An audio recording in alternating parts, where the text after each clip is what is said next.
بسم اللہ الرحمن الرحیم۔ السلام علیکم۔ آج بہت انٹرسٹنگ آیات، چھوٹی چھوٹی آیات ہیں یہ، اور ان کا ترجمہ تفسیر بھی بہت شارٹ ہی ہے۔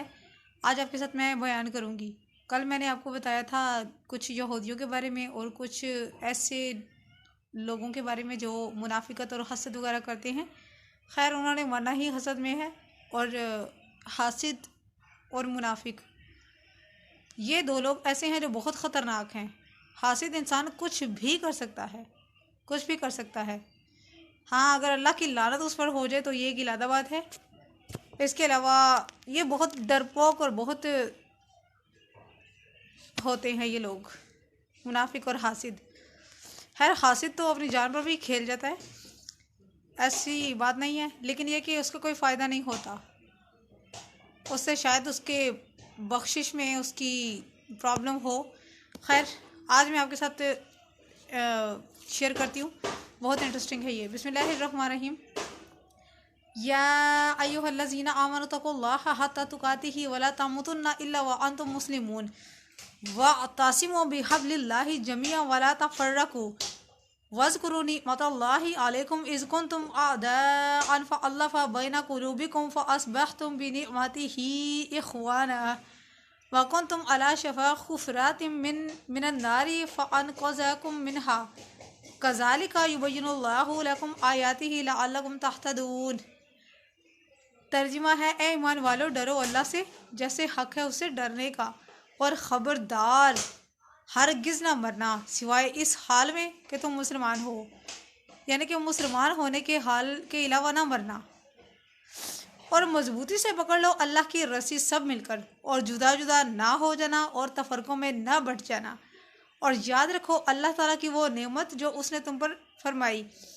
جبکہ تم آپس میں دشمن تھے، اس نے تمہارے دلوں میں الفت ڈال دی تو بن گئے تم اس کے احسان سے بھائی بھائی، اور تم کھڑے تھے دوزخ کے گڑھے کے کنارے پر تو اس نے بچا لیا تمہیں اس میں گرنے سے۔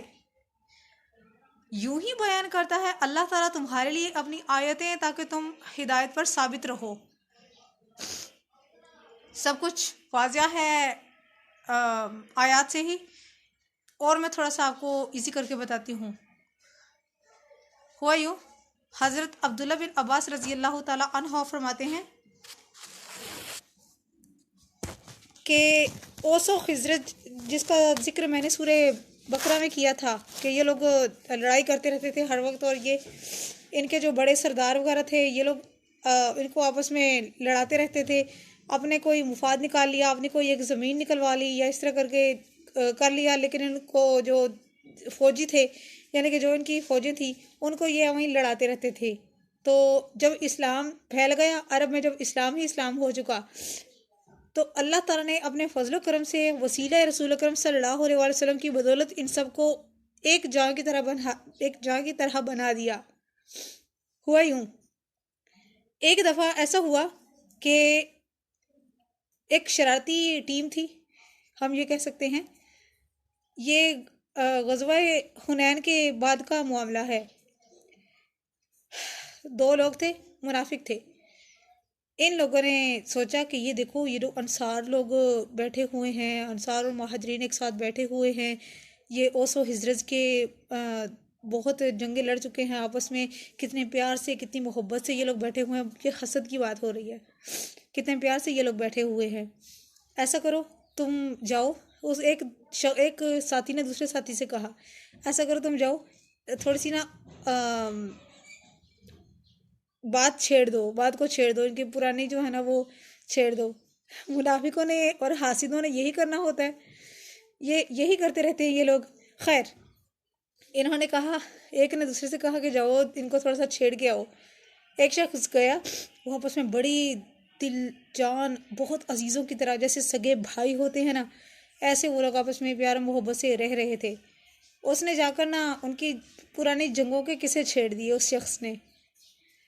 اس نے اتنی ان میں لڑائی کروا دی، اتنی ان میں وہ بدگمانی آپس میں ان کی کروا دی، اور ان کی اتنی زیادہ لڑائی کروا دی کہ بات جنگ تک آ گئی، بات بحث و مباحثے تک اور نعرے بازی پر اور بہت لڑائی تک بات چلی گئی۔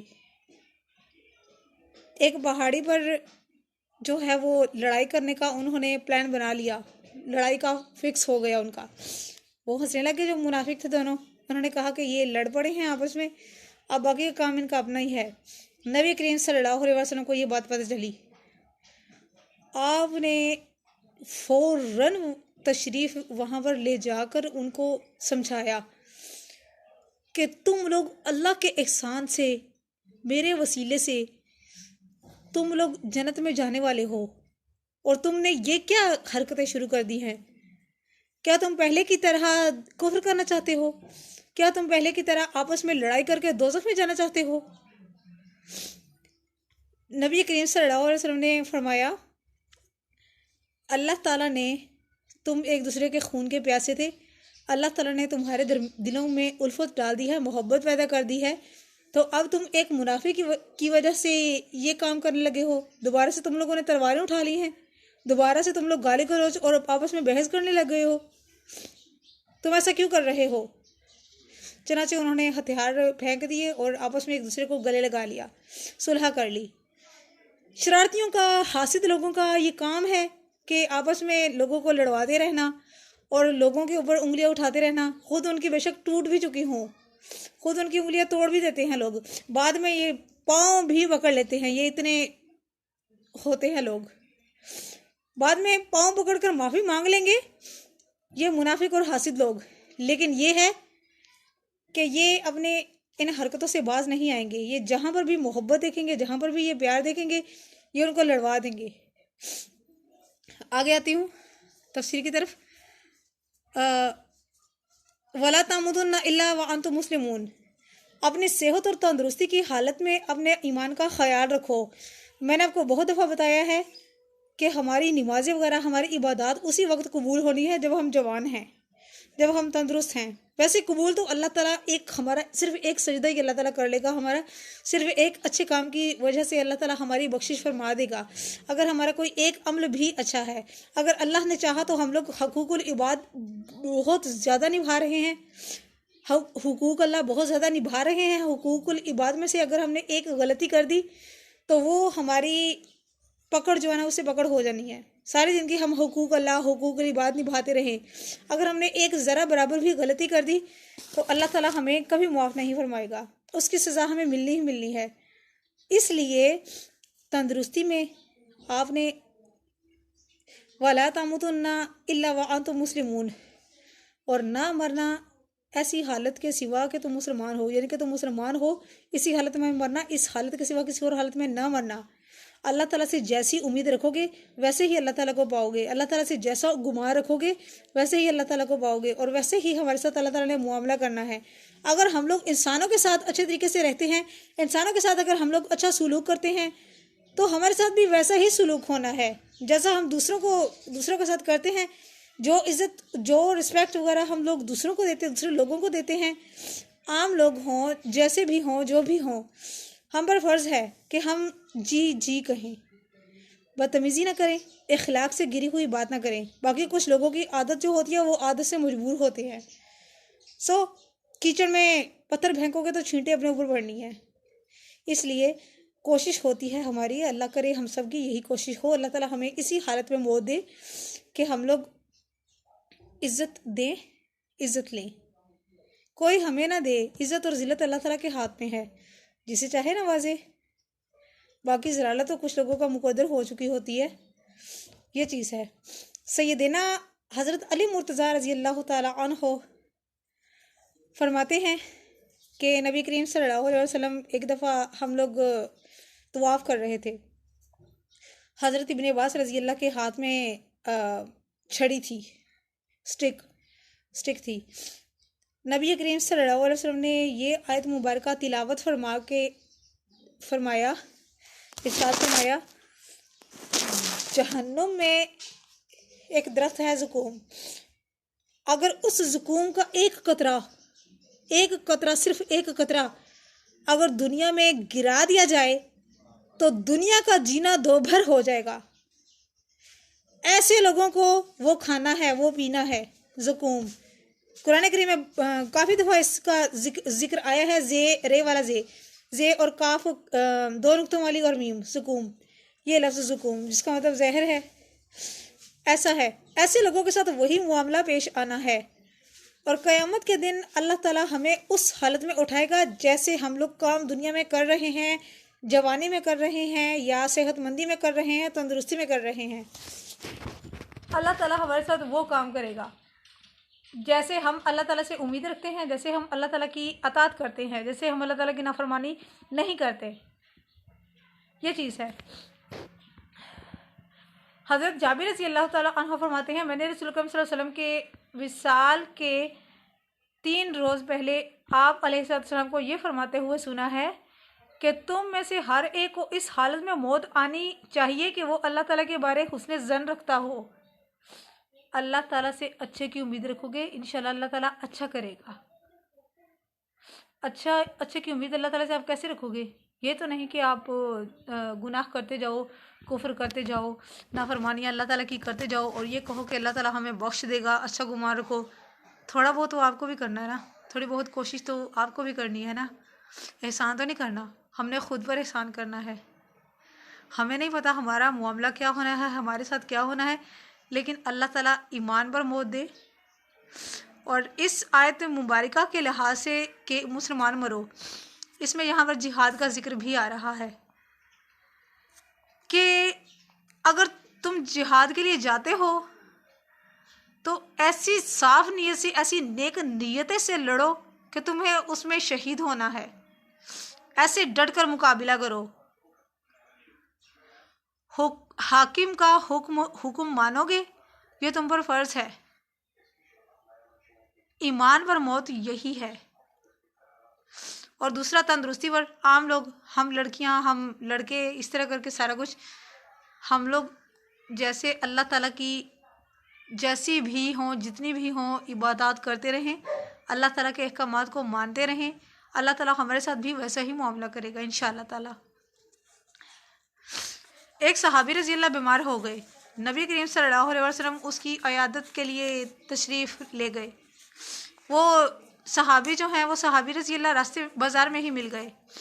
اس حدیث شریف کے راوی ہیں حضرت انس رضی اللہ تعالیٰ عنہ، فرماتے ہیں ہمیں وہ بازار میں ہی مل گئے، وہ صحابی جن کی عیادت کرنے کے لیے ہم لوگ جا رہے تھے۔ آپ علیہ السلام نے ان سے فرمایا تمہارا کیا حال ہے؟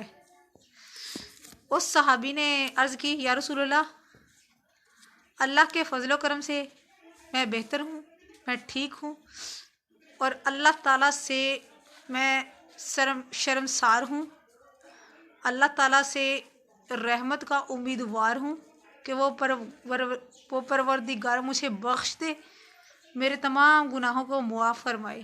نبی کریم صلی اللہ علیہ وسلم نے فرمایا، اس حالت میں جس بندے کے دل میں یہ دونوں چیزیں جمع ہو جائیں تو اللہ تعالیٰ وہی عطا فرماتا ہے اس کو جس کی وہ امید کرتا ہے، اور ہر قسم کے خوف سے اسے نجات دے دیتا ہے۔ بے شک یہ ایسا ہوا تھا کہ ایک صحابی تھے، انہوں نے کہا تھا کہ یا رسول اللہ میں شہید ہونا چاہتا ہوں، تو نبی کریم صلی اللہ علیہ وسلم نے فرمایا تم اللہ تعالیٰ سے جیسی امید رکھتے ہو تمہیں ویسی ہی اللہ تعالیٰ ہم سب کو ویسی ہی موت دیتا ہے۔ ہم لوگ اللہ سے جیسی امید رکھتے ہیں اللہ تعالیٰ ہمیں ویسی ہی رکھتا ہے، کیونکہ یہاں پر تفسیر ابن کثیر شریف میں یہ الفاظ ہونا یہ ثبوت کی علامت ہے۔ یہ چیز ہے کہ ہم لوگ اللہ تعالیٰ سے جیسا گمان کریں گے اللہ تعالیٰ سے ہم وہی پائیں گے۔ وَاعْتَصِمُوا بِحَبْلِ اللَّهِ، سب مل کر اللہ کی رسی کو مضبوطی سے تھام لو۔ سیدنا علی مرتضی رضی اللہ تعالیٰ عنہ بن ابی طالب فرماتے ہیں حبل اللہ سے مراد اللہ کی رسی ہے، اور اللہ کی رسی قرآن کریم ہے۔ ہم اور نبی کریم صلی اللہ علیہ وسلم تمام صحابہ کرام صرف ایک فرقہ جنت میں جائے گا، ناجیہ، جس فرقے کا نام ناجیہ ہے، ناجیہ۔ یہ وہ لوگ ہوں گے جو ہماری سنتوں پر، نبی کریم صلی اللہ علیہ وسلم کی سنتوں پر اور قرآن کریم پر چل رہے ہوں گے۔ صرف ایک فرقہ جنت میں جائے گا۔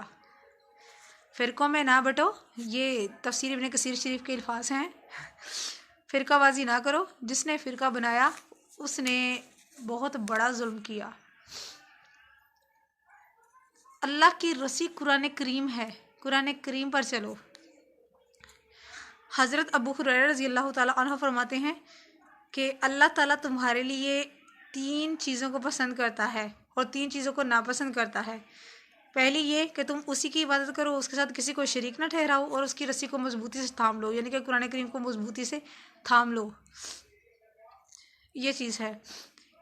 اور اللہ تعالیٰ نے فرمایا ہے اسی آیت کریمہ کی تفسیر میں، وَاعْتَصِمُوا بِحَبْلِ اللَّهِ کی تفسیر میں اللہ تعالیٰ نے فرمایا ہے کہ قرآن کریم اللہ کی مضبوط رسی، چمکتا ہوا نور اور شفائے کامل ہے. یہ سیدنا علی مرتضیٰ رضی اللہ کی حدیث شریف ہے، یہ راوی ہے، اور نبی کریم صلی اللہ علیہ وسلم سے انہوں نے جو ہے وہ کیا ہے، بیان فرمایا ہے. یہ چیز ہے. قرآن کریم چمکتا ہوا نور اور شفائے کامل ہے. جو اس کو مضبوطی سے تھام لے وہ اس کا محافظ، اور جو اس پر عمل کرے اس کے لیے نجات کا باعث ہے. حضرت عبداللہ بن عباس فرماتے ہیں کہ اس کے ارد گرد شیطان جمع ہے، اس کے ارد گرد شیطان جمع ہے. ہر کوئی انسان کو اپنی طرف بلاتا ہے، اور قرآن کریم سیدھا راستہ دکھاتا ہے. یہ ان احادیث شریف کے راوی سیدنا علی مرتضیٰ رضی اللہ ہیں، اور آپ کرم اللہ فرماتے ہیں میں، میری اولاد، نبی کریم صلی اللہ علیہ وسلم اور صحابہ کرام، ہم لوگ قرآن کا ہی سہارا لیتے ہیں، ہم لوگ قرآن پر ہی چلتے تھے، ہم لوگ قرآن پر ہی چلتے ہیں. ایک ایسا فرقہ آئے گا، ایک ایسی جماعت آئے گی جو قرآن کریم کو پڑھ کر، کتابوں کو پڑھ کر اتنا کامل مضبوط ایمان لائے گی جو کبھی انشاءاللہ بھٹک نہیں سکیں گے. یہ چیز ہے. تو یہ تھی میری آج کی پوسٹ، کافی لمبی ہو گئی ہے. برائے مہربانی صدقہ جاریہ کی نیت سے زیادہ شیئر کیجیے گا، اور جس نے ابھی تک میرے چینل کو سبسکرائب نہیں کیا اور سبسکرائب بھی کر لیجیے گا. باقی جو 2-3 باتیں رہ گئی وہ انشاءاللہ کل میں آپ کو بتاؤں گی. جزاک اللہ خیر.